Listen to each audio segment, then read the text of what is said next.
வணக்கம் நேயர்களே, இன்னைக்கு நீங்க பார்க்க போறது கிராமத்து நாட்டு வைத்தியத்துல தீராத முட்டு வலிக்கு ஒரு வைத்தியம் சொல்ல போறேன். அதுக்கு தேவையான பொருள்கள் நெய், வெந்நீர். இப்ப பார்க்கலாமா? ஒரு கிளாஸ் வெந்நீர், அதுல ஒரு அரை ஸ்பூனு நெய், இது ரெண்டையும் ஊற்றி நல்லா கலக்கிக்கணும். நல்லா தண்ணி இப்படி கையை வச்சாக்கா வெது வெதுன்னு இருக்கணும். நம்ம கை சூடு பக்குவம் தெரியணும். அதில் கலக்கிட்டு இதை நான் இப்போ குடிக்க போகிறேன். நான் குடிச்சு பார்க்குறேன்.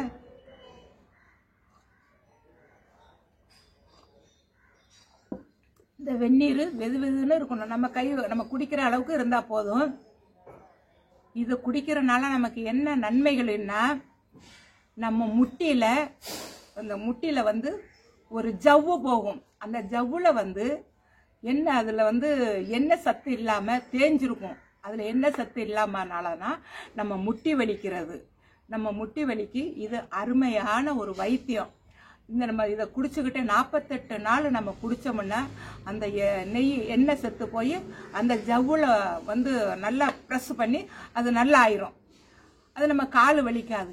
அது மாதிரிக்க இன்னொன்று என்னன்னா, நல்ல எண்ணெய், விளக்கெண்ணெய், நல்ல எண்ணெய் சூடு பண்ணி, கடலை எண்ணெய், இது மாதிரி எந்த எண்ணெய் என்னாலும் இழுப்ப எண்ணெய் போட்டிங்கன்னா ரொம்ப நல்லது. அதை போட்டு சூடு பண்ணி நல்லா தேய்ச்சி மஜாஜ் பண்ணிக்கிட்டே இருக்கணும். மஜாஜ் பண்ணிக்கிட்டே இருந்தாக்கா நம்மளுக்கு கால் நல்லா ஸ்ட்ராங்காக ஸ்டெடியாக நிற்கும். இதே மாதிரி சின்ன வயசுலேருந்து நம்ம போட்டுக்கிட்டே இருந்தோம்னா இந்த வலிகளெல்லாம் எங்கே இருக்காது. நீங்கள் 48 நாள் போட்டு பாருங்கள். இந்த வலியெல்லாம் எங்கே இருக்குன்னு தெரியாது, பறந்து ஓடியே போயிடும். இன்றைக்கி நீங்கள் பார்த்தது இந்த கிராமத்து நாட்டு வைத்தியத்தில் சும்மா சிம்பிளான வைத்தியம் சொல்லியிருக்கிறேன். இந்த வீடியோ உங்களுக்கு பிடிச்சிருந்தா லைக் பண்ணுங்கள், கமெண்ட் பண்ணுங்கள், ஷேர் பண்ணுங்கள், மறக்காமல் சப்ஸ்கிரைப் பண்ணுங்கள். நன்றி, வணக்கம்.